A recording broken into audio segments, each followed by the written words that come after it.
be with you when you open your second. We're going to be with you when you open your third. You've done a lot of work with Doug Wright, haven't you? I always had the feeling that we were destined to be No. I don't want to be the idiot that says no. just F do Oh, it. just fucking do it. Right, okay, right. Yeah. And employee-owned trust, which is again part of what Mary wanted to do for the legacy of the business. But they don't always pay enough attention to the wrong associations. Brand plays a massive part. I don't have one.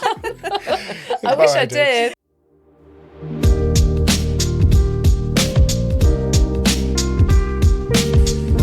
Good morning Good afternoon. and welcome to the Mr. and Mrs. in Business podcast. I'm Chris. I'm Helen. And what do we talk about? We talk about business Life. and everything in between, the good, the bad, the ugly. We do.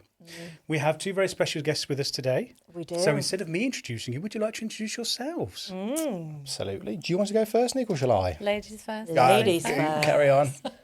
Afternoon. My name's Nicola Reeve. I'm a lawyer and I am a director, head of the franchising team at Talbots Law.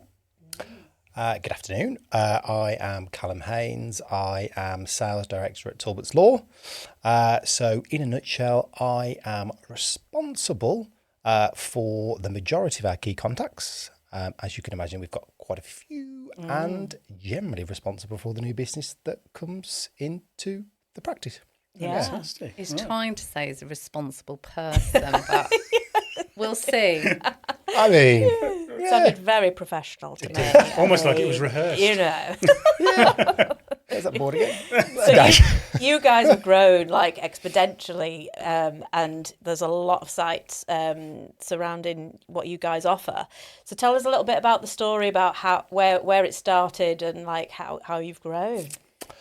Do you want to go first, Nick? You go first. Oh, on you? this Oh, one. okay, thank you. So Talbots, I've been at Talbots nearly 20 years now. It feels like about 20 minutes. We historically are Black Country and Kidderminster. We are currently 5 counties, are we? I would think, say yeah, probably. 4 or 5 counties, 19 offices, 600 staff. When I joined, we had probably about 30 to 40 members of staff. Wow. I think we had 2 offices at the time. We had 2 in Stourbridge, two, but yeah, we did. We had one on Hagley Road, didn't we? Yeah, so over the sort of 18-year period that I've been there, we have grown a lot. Yeah, it's definitely keeping us on our toes, but it's Yeah. exciting. Yeah. It's fun, and I get the feeling we haven't finished. Oh, that's No, exciting. exciting time. Yeah. So There's a yeah, carrot there, isn't there? I know it almost feels like I've worked for about 4 or 5 different firms over the years, and I think for me that's probably what's helped keep it fresh. I think when you say to people, "Oh, you've worked there for 18 years," you think, crikey, I mean, people don't realise I'm only 32. I was 12 when I joined Talbots. That's it. I wish. We're all 32 here today. 28. Yeah, I'm on apprenticeship still. Yeah, and me. Yeah, and me. So yeah, we've been on quite the journey. It sort of sped up, if you like, over the last 4 years, give or take. I think Talbots, I think, and Nick will probably agree with me. I'll say this a lot, Nick will probably agree with me. I think Talbots, we've always had big plans. Yes. I think when I joined Talbots, I always had the feeling that we were destined to be a lot sort of bigger than what we are now, and that's kind of grown to fruition to where we are today, I guess, But, even back then we were a small firm with big ideas, Yeah. Martin Morgan, who you'll probably hear me refer to quite a bit. When I joined, Martin was very much sort of forward thinking, which is kind of unusual in our industry. I think, our industry is probably still a little archaic in its ways. Law firms aren't necessarily inclined to change. And Martin had these big ideas and sort of just dragged us along with him, didn't he, really, to begin with. But So we've always, I feel like we've always been destined to grow, to where we are today. We've always been very different approach Yeah. as a law firm. I think back in the day we did innovative things. So Yeah. we were one of the first law firms locally to open on a Saturday morning. Yeah. Because we recognised that clients actually quite like to pop in Yeah. on a Saturday morning, even if it's just to drop off things for the lawyer for the Monday morning. We opened later, didn't we? So we changed We our did. hours. Yeah. We opened earlier at 8 o'clock and then finished at 6 o'clock because, Yep. of course, we recognised that, again, people want to pop in. So we tried to make ourselves accessible. And I think that was one of the keys, wasn't it? To break down barriers so that people would know that, A, we were at the end of a phone and they could call us, and that also the offices were going to be open and they could just pop in. We'd be there. And I think that was the thing with Talbots that attracted me right at the start of the journey, was that we were always trying to find new ways of being accessible to clients. And we were having things like training on sales, which for lawyers was such a different thing as well. Yeah. So it was when people rang up, Yeah. how you spoke to them like a normal Yeah. person. Yeah. Engaged and interested in what they were doing, because a lot of the time we appreciate that people pick up the phone to a lawyer and they feel a bit intimidated, and then you start talking about normal day-to-day things with them, asking how they are, how their business is going, and you start to develop a relationship. Human touch. And that is what it's about for us. So Absolutely. I think that's helped our growth, isn't it? That we've always had this, trying to break down the barriers. So people know that, yes, it's a law firm, and we appreciate that sometimes they come to us in desperate situations. Yeah.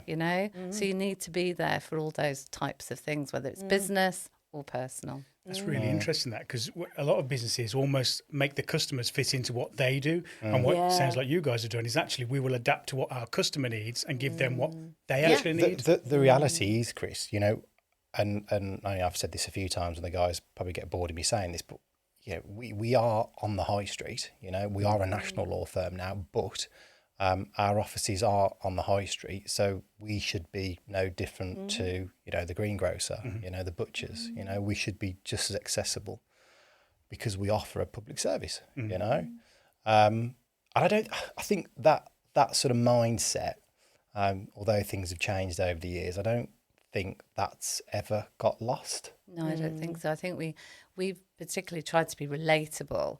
So, I mean, we act for big PLCs. We do.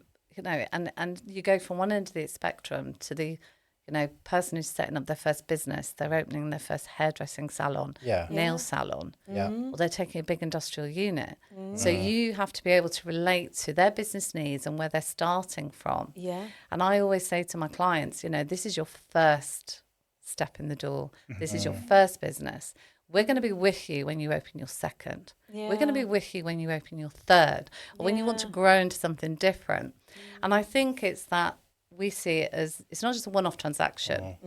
When you have a client, you want to grow on that journey with them. And for them to see you as their lawyer for all their needs, which is why when you can offer all the disciplines, they'll come and you're there for them. So I really like that, because it's no longer just a company providing a service to a customer. It's a partnership, absolutely. right? We're here from start to finish for you. And from my perspective, Chris, I think the whole service, I would rather have one client that can use us 3 or 4 times than have to go out and keep looking for 3 or 4 different clients. And if that client gains trust, we've done a good job, then there's no reason why they shouldn't come back to us to talk about wills, estate planning, that sort of thing. So, but I don't think we've ever forgot that. That's always been a fundamental part of our values. Absolutely. So you talked there about value. So what was like the origin story of Talbots, and have those values changed over the years, or have they remained the same? I don't think so, no. I think the fundamental ones haven't. The core values haven't. I think we've always put people first. Absolutely. Integrity and all of those things. Treat people as you would want to be treated. Those have always been core to the business. And I think as we've grown, and we've thrashed around our company values quite a few times, because I think it'd be fair to say we were doing company values a long time ago. And I know it's become a bit of a kind of buzzword sometimes now. But actually, I can honestly say that we tried to keep them meaningful, haven't they? Rather than going over the top with values so that nobody then takes any notice. That's It has to get into the DNA of your firm. Absolutely. So that you're not just reading a crib sheet. It's actually part of who the employees are. And they act in that way because it's become part of them. So we've changed them over the years, haven't we? But they've essentially always stayed the core things. Yeah, they've almost evolved as the business has grown to a degree. Yeah. But I think I think those core values have remained throughout. I agree. For sure. Yeah. Okay. I think having a strong brand is so important. Like, your core values are your brand, and that's what you're known for, isn't it? Yeah. So building a strong brand is so important, and you clearly know that value yourself. It's not just the brand, but it's recruitment as well. You know. The people that you absolutely want to recruit. Absolutely. You know, it's tough. You know, it's tough to recruit, and having a strong brand. You know, having something that you can say to potential new employees, look what we can offer you. You know, I think along with those values, I think goes a long way. You know, so yeah. Yeah, definitely. I mean, like you say, you've got a lot of different disciplines that you work with for the company. It's so vast. Yeah, I work for about 25 different law firms, to be honest with you, Helen. So we do cover a broad range of services, of disciplines. Yeah. Like you say, when you get a customer come to you who's had a great experience, it's just so much easier for them to come to you for the other services. And that's, again, that's one of the ways that we've evolved over time or grown. Some of it has obviously been through acquisitions. But some of it has been organic. We've formed new departments. Yeah, clients have come, haven't they, to Absolutely. us and said, "Can you help us with this?" And we've gone, "Oh, actually, we haven't got a specialist in that." But you know what? Actually, that's probably an area of the business now that we need to look into. Yeah. So things like agriculture, Insolvency. contested probate, insolvency. Yeah. We've grown and recognised, because once you've got the sort of core departments, as you will, your corporate teams, your commercial, your residentials, your trust and estates, you've got all your key service things. You can then build on those blocks with the more specialisms. So to save people having to go to the bigger firms in Birmingham, London, to be able to offer expertise within the Midlands and the areas now that we cover has been great, hasn't it? Oh, absolutely. Yeah, no, for sure. Yeah. I know you've done a lot of work with Doug Wright, haven't you? Yes. So he's local legend. Local legend is Doug, yes, and he's been kind enough to do a spot for us, hasn't he? It's on our website. He's done an interview just about how Talbots have supported him. Lovely. So Doug has just retired, so obviously it's been in all the press, and we've obviously assisted him with his sales and everything he's done. Yeah. And Doug is probably a really good example of a client that has grown with us. So, I personally worked for Doug and advised him on his franchising for over 20 years. Yeah. And I came to Talbots about 18 years ago. And so we've seen him grow, with a couple of stores right up to being the largest single operator in the UK, 27, 28 stores at one time. Yeah. So, we've been on a journey with him and been able to support him through that. Yeah. And I just love the client stories, because that's what gets me really excited. I love to see how their businesses develop, how they grow, how we can add value. Yeah. And I think, hearing Doug when he was doing his interview for us, and the things that he was sharing about how we supported him, that's when you go, I've done my job. Yeah. Because that is exactly what it was about. Him feeling like we were there, at the end of a phone, or if he had a query, or if he just, sometimes it's just a chat. I would imagine there's a lot of pressure there, isn't there? 27 It is. You talk about, things and support. But that has been a very exciting journey to be able to support. So, yes, that's come to the end for Doug, and he'll move on to more incredible things with all the work he does to support charities around the area. Yeah. So for those that have lived under a rock, Yeah. would you like just to give a little story on who Doug is, where he's come from? Because his story is absolutely, it's inspirational. It's unbelievable. Yeah. So what does that story look like, and how have you guys helped him along? What obviously you can say. Yeah. So Doug Wright is a McDonald's franchisee. He's Midlands based, and his stores are around the whole of the Midlands area. Doug himself started working at McDonald's when he was only about 17, I think. Yeah. And he has got an incredible story, and just inspirational, really, about how, he went from literally being a crew member at McDonald's to then being able to become a franchisee, buying his first franchises, and then he has just grown and grown. And like I say, thousands of employees, 27, 28 stores all across the region. And he's been involved in he's been the Lord Lieutenant for the Midlands. Yep. He's very heavily involved in charities. He's just been assisting with a new charity called Kids Village, Yeah. which is an incredible charity as well. So, his whole business journey, and being a franchisee of McDonald's and everything that comes with that, as you can imagine, it's been a full-on, hands-on journey. Yeah, fantastic. Yeah, it really is an inspirational story. I've read it a few times now, sort of bits I've seen online and stuff, but I've never met him. Love to meet him because the bits I've seen, he looks like just a great character. He is. So much knowledge. Oh, absolutely. Yes, he's got great business acumen. But he's genuinely such a nice person and very invested in people and very keen to help people. We had a trainee, didn't we, who went and did a little bit of work. Yes, Doug, we he? did. Yeah, Yes. so Doug did some mentoring for him, wow. which I mean, superb. I mean, Yeah. credit to Doug. Yes. So he's good. And that's It was just going that bit above and beyond, because he didn't have to do that. Like you say, he's a really busy man with so much. But the fact that he was willing to take the time to put some investment in that young man who also wants to go into business. Yeah. Wow. And I think that is the thing. It's all this bit going, do you know what? In all the years I've been in business, we've all learnt lessons along the way. Yeah. And if I had somebody who could have said, Yeah. Nick, my God, you'll save yourself a lot of pain Yes. if you don't take that path. Yeah. Listen to an wow. older, wiser head. That's it. This will save you trouble. And we all need those mentors, Yeah. all of us. Oh. It doesn't matter absolutely. how long we've been in 100%. business. Yeah. There's always somebody who'll be able to help you. Yeah. I really believe It's, that. it's really important actually that we all do that, isn't it? Because like you say, Yeah. we can all help so many people as we go further down our journey. And Oh, absolutely. like you say, cut out a few years or say, don't do that. Yeah. That's the biggest mistake you'll ever make. I did Yeah. that. This Yeah. will happen. Yeah. And having that sounding board of somebody who's been there and done it. Yeah. And I think we have this duty to give back to the younger generations of this is our learnings. If you Yeah. don't choose to take that, that's fine. But here's my Absolutely. No, I advice for what it's completely worth. agree. And Yeah. Yeah.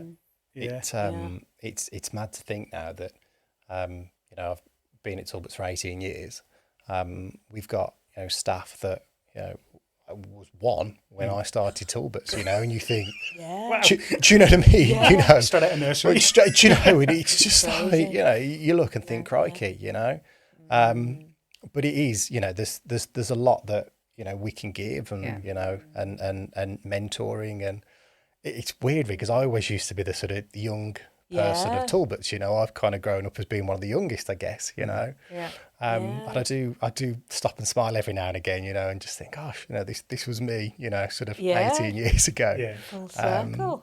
But you do. I think Nick's right in what she's saying. You need that mentor, or mentors to talk to and help.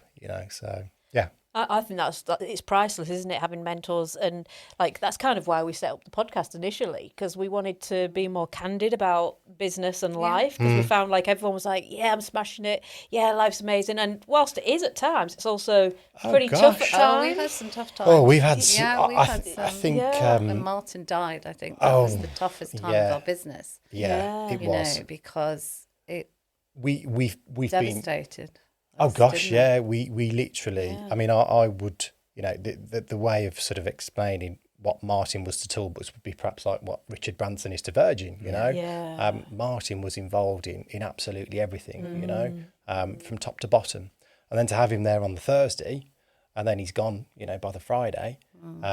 It was a real shock, wasn't it? And that's when, we realised as a business that, we had to get together to support each other to basically then go, right, the things that Martin would have done, Yeah. we we're so used to him doing. Oh, gosh. We have now got to take it on. Yeah. So we have got to carve it up between us. We've all got to just basically roll up our sleeves and get in there, because this business is too valuable to everybody Oh, absolutely. to allow it to just go, you know. And I think that was the turning point for us, wasn't it? I think it was almost a big like turning point for we us. bonded together. We came together through that adversity and the most awful circumstances to go. Yeah. And I think a lot of firms around the area were looking at us to see what was going to happen. Yeah, I bet. I think they thought we wouldn't come through it, didn't they? I think they were like, Yeah. they're going to really struggle. But do you know what? Mary was incredible. She Our was. CEO, Absolutely. Martin's wife. And we just came together. And I think it was that sort of tenacity, wasn't it? To go, and also we wanted to do Martin proud. Yeah. We were like, he has invested so much into this business. Yeah. We are not going to let this go for him. Yeah. We're going to make him proud. Yeah. So we just dug deep, didn't we? And We did. I think when we talk about mentors, Martin was my mentor. You know, he was like a second dad to me, and I don't think we realised how much he did and how involved he was until he wasn't there. Until he wasn't there. Yeah. But you know, as Nick says, fair play to Mary, because you know we sat down and we said, right, okay, you're going to do this, you're going to do that, I'm going to do this, and we got on with it, didn't we? We did. We got on with it, and I genuinely think, you know, other firms, you know, other professional services, I think they thought we would just probably cease to exist, you know. But for me personally, I think when Martin passed, that was almost my cue to grow up a little bit. I still laugh and joke now, you know. Martin always used to say JFDI, you know. I can't. Well, do you know what JFDI? No, sorry, no. Oh, no. I don't want to be the idiot that says no. Just F do Oh, it. just fucking do it. Yeah. That's the one. And that's what Martin used to say. You know, that was his thing. Just fucking do it. Yeah, you know? Right, Tim, And you know, and that that was kind of what my go-to, you know. And I used to, and I still do it. Do you know what? Sometimes I do it now. I stop and I think, right, what would Martin do? You know, let's just do it. You know, let's just get on with it. And I think that for me personally, in my career, I mean, Martin, like I say, was like a father to me as much as he was a boss. But I think when he passed, that was me then saying, right, okay, I've got to do this. You know, we were all in it together. You know, and we were none of us were ever alone. You know, we were all in it together. But I think that there came a point. It was like, oh, right, okay, I've got to sort this. You know, I've got to speak to this person. You know, I need to arrange this. You know, and I think we didn't. You know, Martin, because he did so much. You know, existing clients, etc. You know, it was like, okay, you know, Martin's passed, but we are, you know, we're still here. It's business as usual, and you know, we're going to do him proud. Yeah, that's right. So that, for me personally, I think for a lot of us, I think that was It was a very definitive much, moment in it Talbots was, history. yeah. And I think it was one of those things. And I think it's a lesson in business, though, isn't it? Because it's almost like expect the unexpected. A lot of us just think everything's moving along fine, and then bam, that curveball comes along. You weren't expecting it. And it's almost like you can't have contingency plans for everything. Right. No. But it's almost like you need to know that people have got your back. Yeah. You need to know you've got support. You need to know where you can go to for help. And I think this is a real key of just learning through that experience about actually. Do you know what, though, looking back, credit to Martin, because if it wasn't for the way that he was, in some respects, we probably wouldn't have been so prepared, because I think the way that he was with us, etc., I think he gave us the confidence when he wasn't there to be able to go on and do what we did, you know, but... And push it, really, in terms of, like, you know, being different and not being afraid to be different. Yeah, and that's also amazing. just being really bold with things and making decisions. Yeah. I think that is one of the biggest things, isn't it? I always think that indecision is your worst enemy. Yeah. The amount of people who really hesitate to make decisions, and in business, you know, sometimes you'll make the wrong decision but you'll learn from it. Yeah. But if you're indecisive, oh my going goodness, backwards. you will cripple yourself. Yeah. You won't grow. Yeah.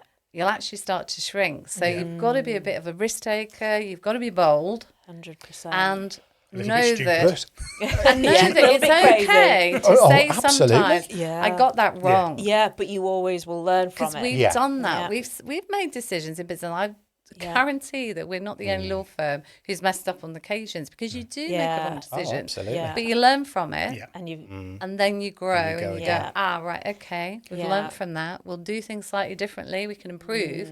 But the worst thing is doing nothing. yeah. I think you mentioned earlier that how great he was, but actually, I think kudos to you guys as well, because it would have been so easy, I think, at that time to be like, I don't know what to do now. What I'm going to do? And it look, was, you take that, and I can't get involved. I don't in that. think- But you seem to all step up and like, we okay, did. we're I gonna think do it. But there was a was. point where we didn't, we thought, gosh, we all thought just naturally, gosh, what are we going to do? Well, and his wife as well, you know. Yes. Oh, Yeah, gosh, Mary yeah, I was mean, incredible. Mary was unbelievable, Absolutely incredible. 'Cause she took the business then, and she really, with support from Sharon, who was doing Yeah. finance and Yeah. everything, and the support of the board, because they all sort of came together and stepped up to it. Yeah. And then, she really drove that business forward, didn't she? She did. Until Yeah. she's retired, and then Dave Hodgett's our new CEO. He joined in 2021.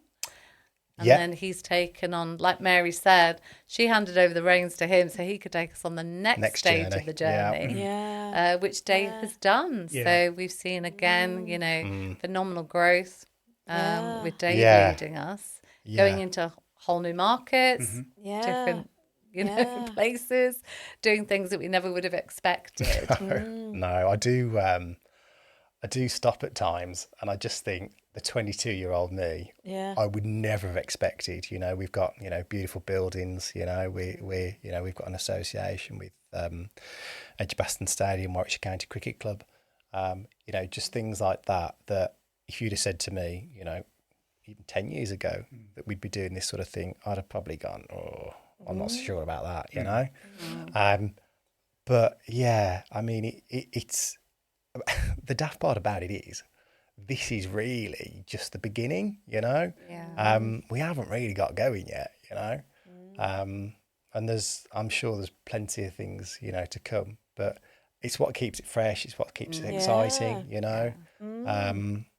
And challenging each other, which we do Oh, gosh. regularly. Yeah. Because, yeah. lawyers, Yeah. as you probably think, are the least, we're the least risk-taking people that there generally is. Yeah. So Yeah. I that's couldn't possibly why comment, Nick. we benefit from Possibly having, comment. Dave, Yeah. our CEO, who's not a lawyer, people like Yeah. Cal, who are on the sales team, who Yeah. see things differently to the way we Yeah. see things. And Yeah. I think that's something I've learnt as well. Mm. We all have different skills and abilities, and we all see things differently. But we need people who will push us Yeah. to step out of our comfort zone. And I think that's what Yeah. we've got as a bit of a mix. So we have good balance, don't we? We have checks and balances. Absolutely. Yeah. But I think, if you had a lot of lawyers just running a law firm, I think we would just stay where we were because it'd be Yeah. nice and comfortable. Yeah. And actually, lawyers, like I say, we're not the greatest risk takers in the world. So you need somebody who will have that entrepreneurial spirit and Yeah. go, Push. actually, we're going over there and doing that. Yeah. And I think that's great. brilliant. And that's what keeps it fresh. Yeah. Oh, That's absolutely. what keeps it fresh. I think one of the biggest things with us as well, I think, it is our people, it is cliche, but I'd love to think that, if you met somebody that works at Talbots, you'd remember them, Yeah. I with my team, they're so enthusiastic. I talk personally about my team because, I know them the best, but they're so enthusiastic. We do expos, we go to networking events. And I always, the feedback that I get is, gosh, yeah, I met Adam from, who from Talbots, how passionate is he about Talbots, Yeah.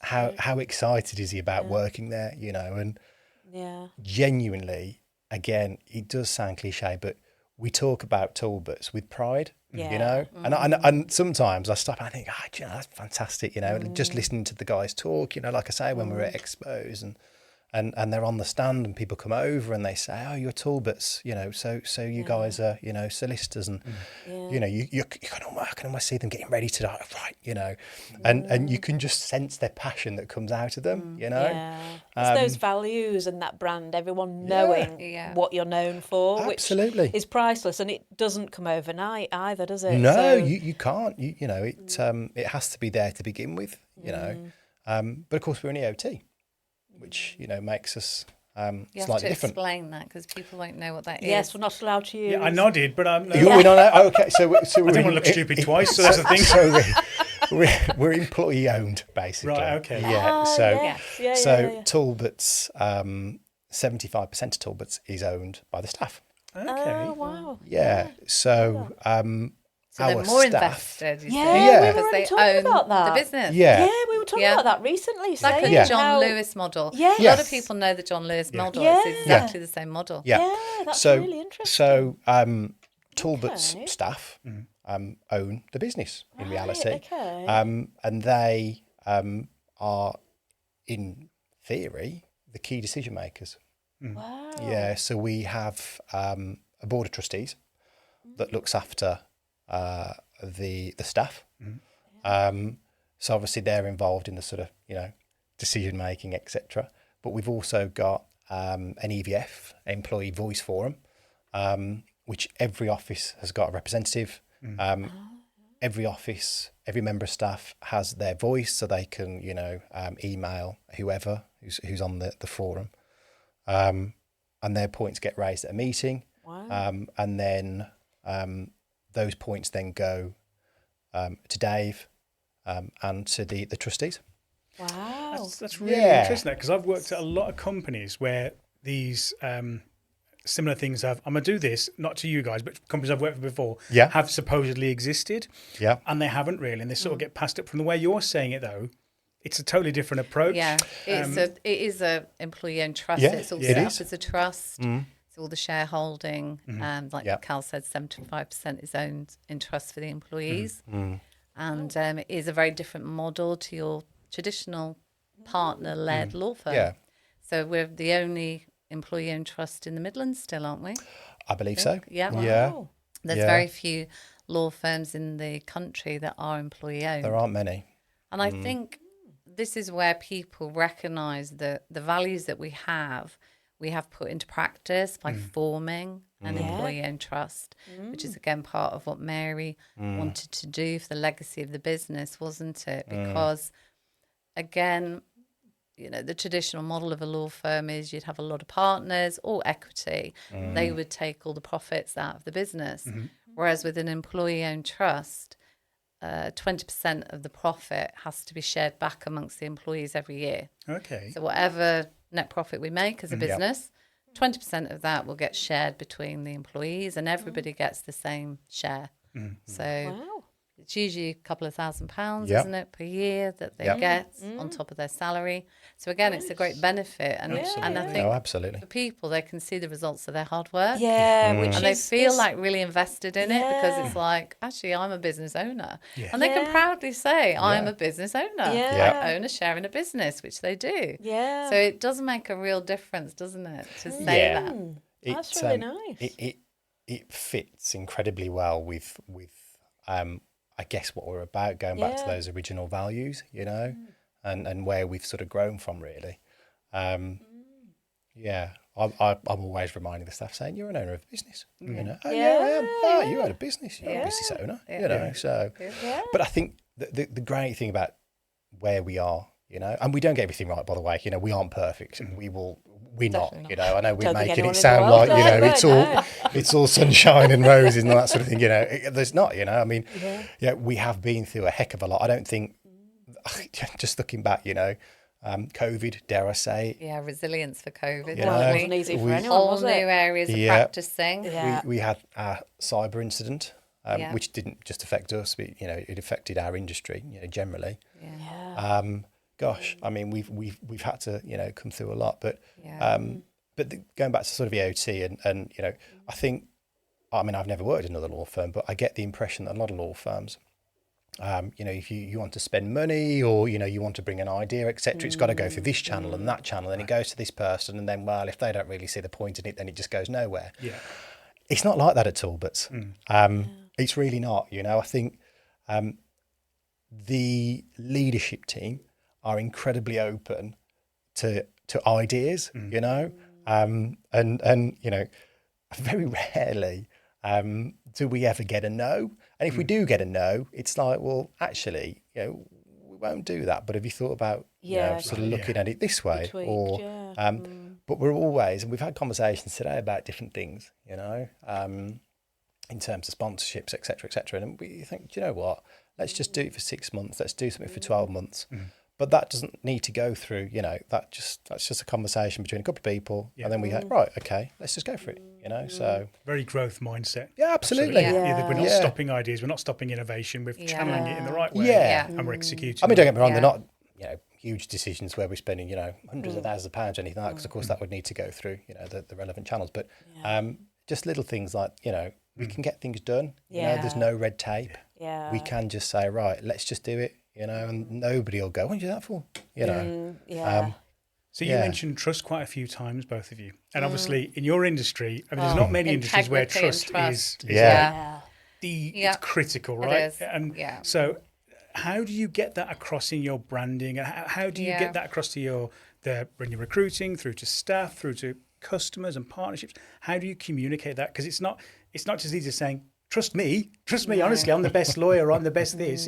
How do you do that? You have to build and develop trust, because it never happens overnight. And I think this is where longevity of the business and growth and expansion gives people confidence that they can have trust in you.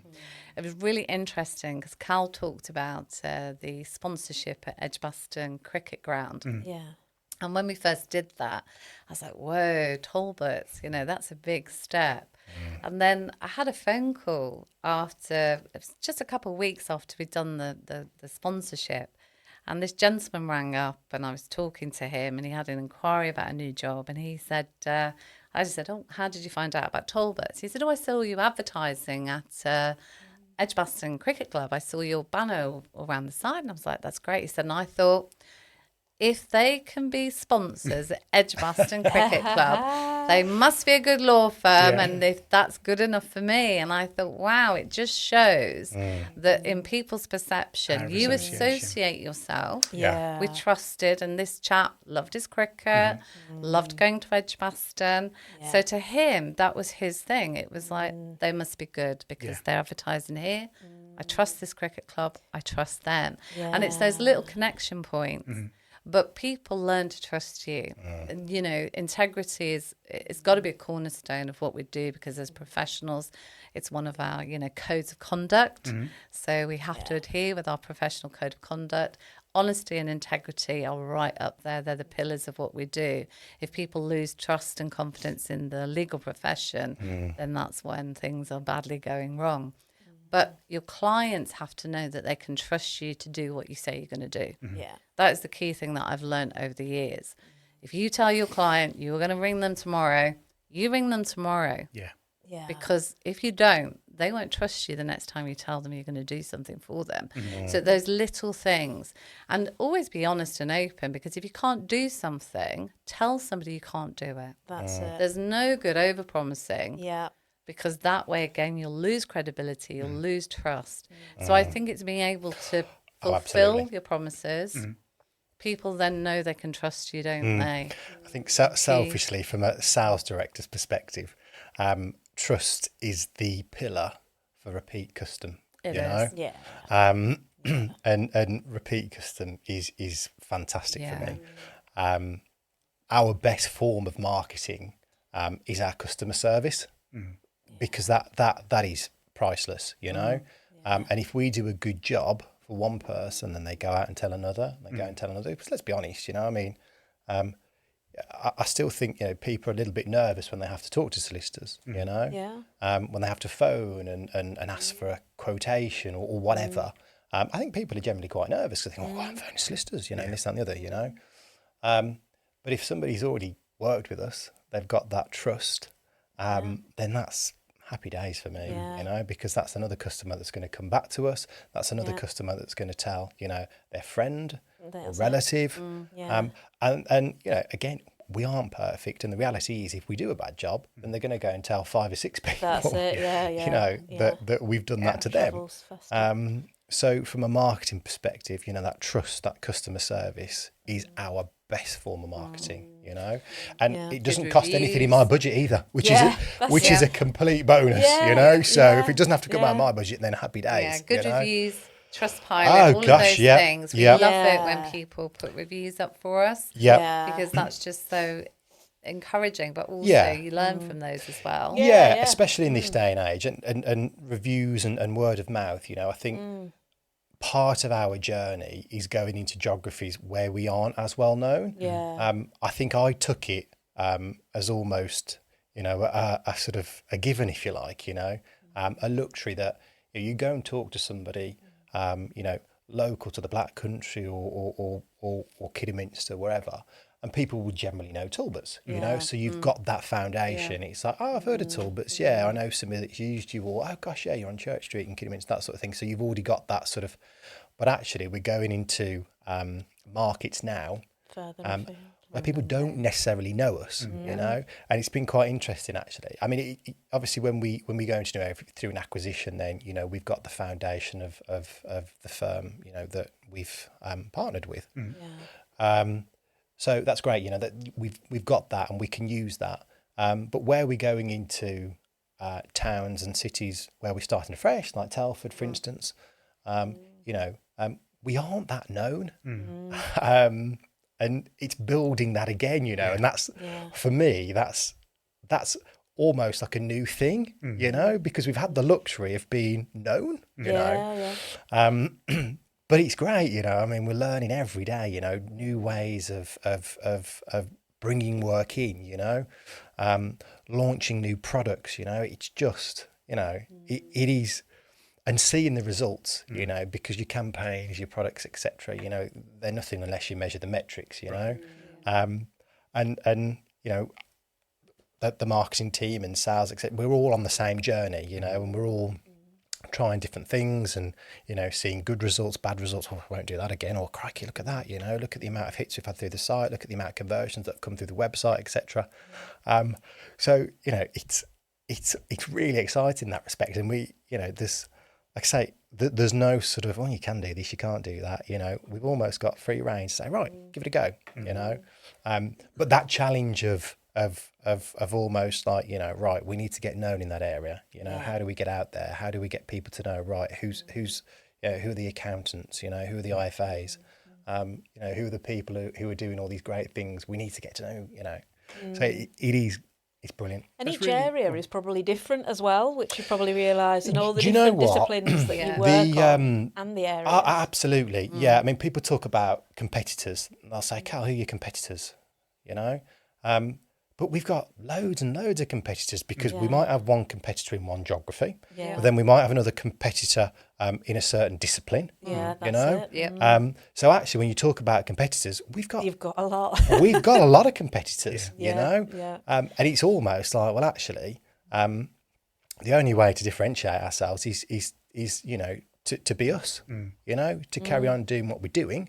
We're always evolving, we're always learning new things, but we've done okay so far, you know, and you can get caught up in that, you know, well, they're doing that, well, maybe we need to copy that, or, you know. We say that, like, it can be dangerous looking at your competitors all the time. Oh, absolutely. And the thing is that, you know, we a few years ago, we'd think, oh, we've got to do that. And then the last few years, we've thought, no, we wouldn't. We think it's more interesting to do it like this because it hasn't been done. And then that's what we're known for now, doing it our way. And we are different and we have that different approach, and that's what you're known for. I think that's good. I think that's a real key, actually, because if you try to replicate somebody else's journey, it's never going to work for you, is it? Because I think you, like you say, you can't lose focus about what your business is about, what you want to deliver, and you'll think of new innovations, new visions they might have thought of, but it didn't fit them. Yeah. And they just didn't do it. Yeah. And that's not because it might not have been successful. It just wasn't for them. Yeah. So I think you're really spot on with that, Do you know because what? comparisons can be Yeah. deadly. But the reality is we've got good relations with other law firms, you know. You need to, you know. I mean,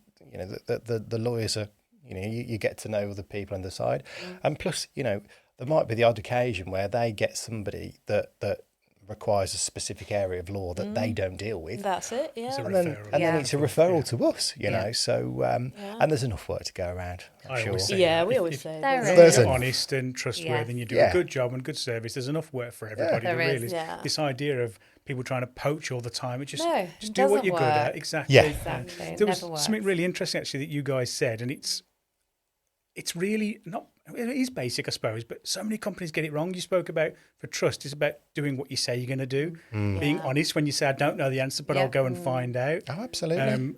You spoke about associations as well, and this is something that we've started to talk a lot with businesses about at the minute, where people will pair themselves with the correct association, but they don't always pay enough attention to the wrong associations. And people will automatically then start to assign you with that. Absolutely. So I have a thing where I think that there are some really, really good business coaches out there, but I think a lot of them are a waste of time as well. They are very young. They've not done it before. They've not run their own business. They work for somebody else and they say, I'm a business coach. The answer to everything is put your prices up. That always seems to be the common thing that comes out. So I've got this thing with business coaches.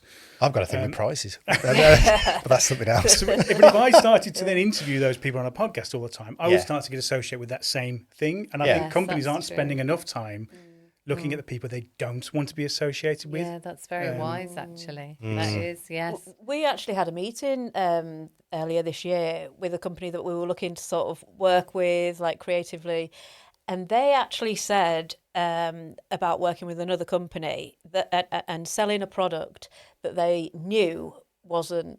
Yeah. It wasn't illegal, but they knew it wasn't the right thing to do. Ethically correct. It wasn't ethically correct, and laughed about it. And it's money's money, you said, his words.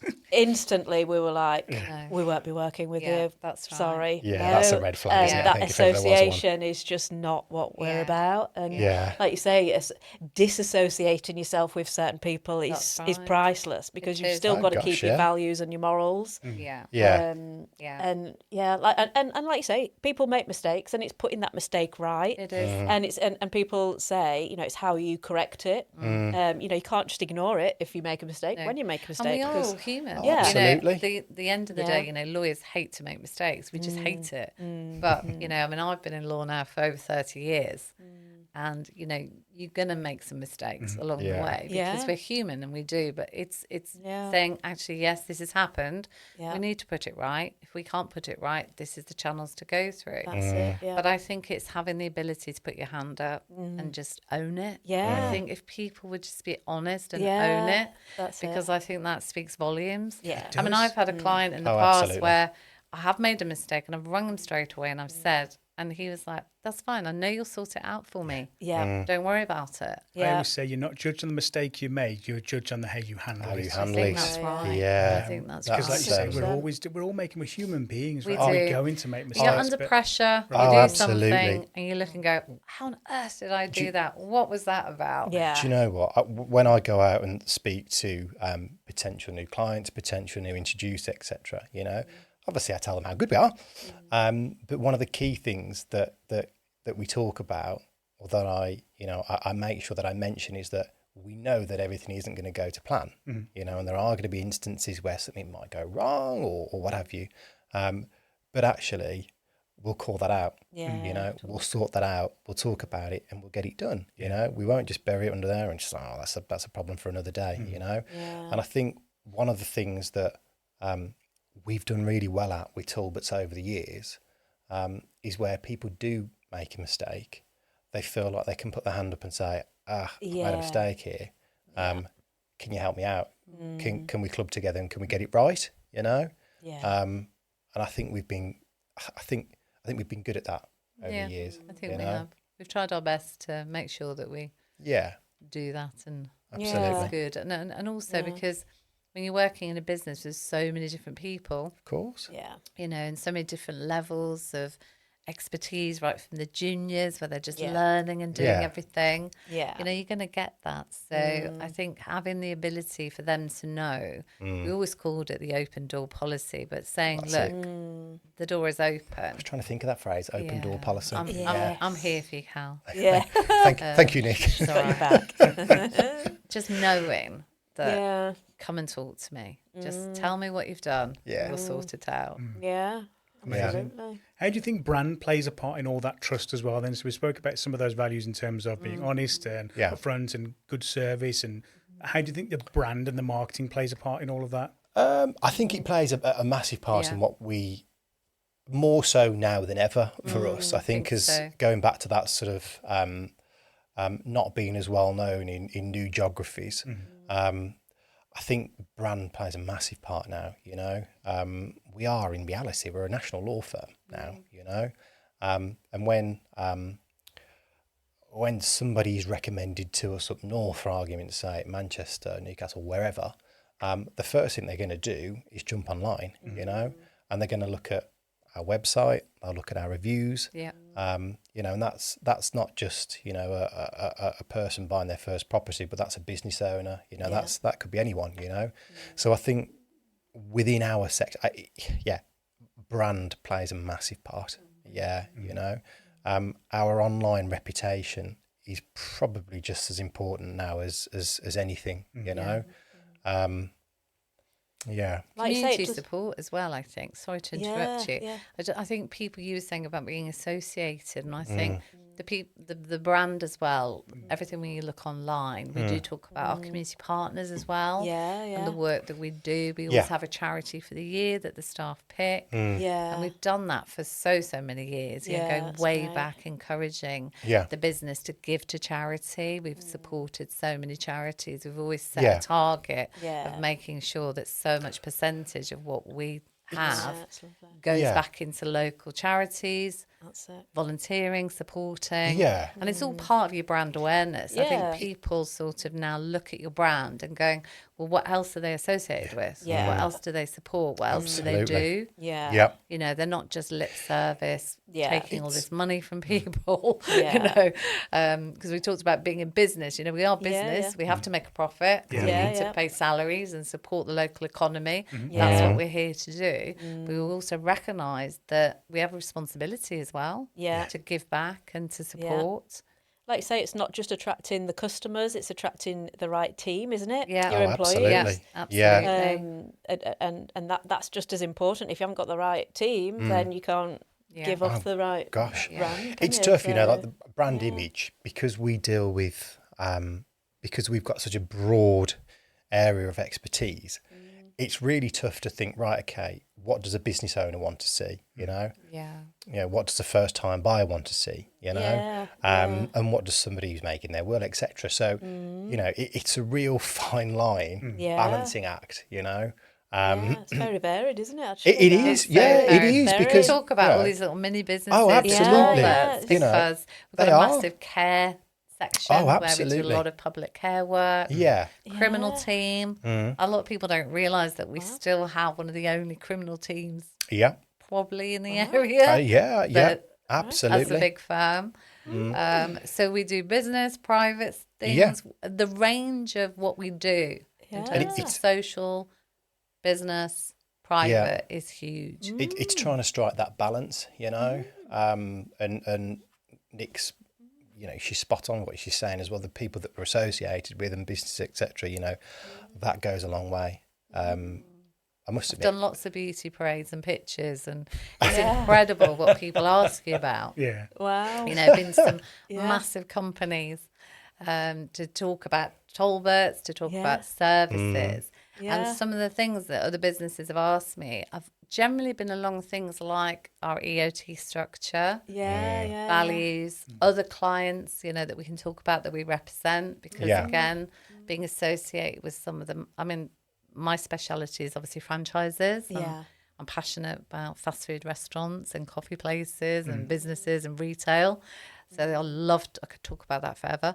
But, you know, having the ability to say, nationwide, we support one of the franchisees of a global iconic brand. Yeah. You know, and that has been, you know, incredible to be able to say we go from that to other things. It's like, you know, to be associated and have people that know, actually, they know their stuff and they're nice people. This is why when I get talking about Talbots, I just can't stop. You know, like literally, it's like put me on a soapbox, I'm gone. You know, No, it's been fantastic. You mentioned the too. McDonald's. There's a gold card, isn't there, or a platinum card? So there's a few people in the world have this card. They get free McDonald's. Do. Yeah, I don't have one. I was going to say, can I borrow it? Sadly, sadly, I don't have one. I wish I did. Is it actually a thing? Because I've read about it, but I don't know if it's a thing or not. I think that Nick's sworn to secrecy. Yeah, I'm sure there must be. Yeah. I'm sure there Nick must signed be. an NDA. You know you've made it then, right? You know, I go to any McDonald's and get a cheeseburger for free. Perhaps On when the counter. retire, they might give me one. Yeah. Perhaps I'll ask. Services. I'll write to head office. Yeah, I can Services get to one. Mackey's. I wonder if it goes in, they flash it like a badge. They Yeah, don't see it, yeah. it's very subtle, like, here it is, kind of thing. Yeah. Brilliant. Well, thank you for your time. It's been really enjoyable. I could sit here and talk to you two all day, literally. There's so many stories, I think, We that have you a guys lot of stories. We'll have to come back and do part 2. Yeah, absolutely. Yeah. But thank you for your time. I know you're very busy people. No, we've really I've learned enjoyed it. an Thank you for awful having lot us. for sure. Yeah. And yeah, I think that's all I have to say is we'll see you next time. No, thank you so Cheers. much. Thank you, guys. Thank you. Bye.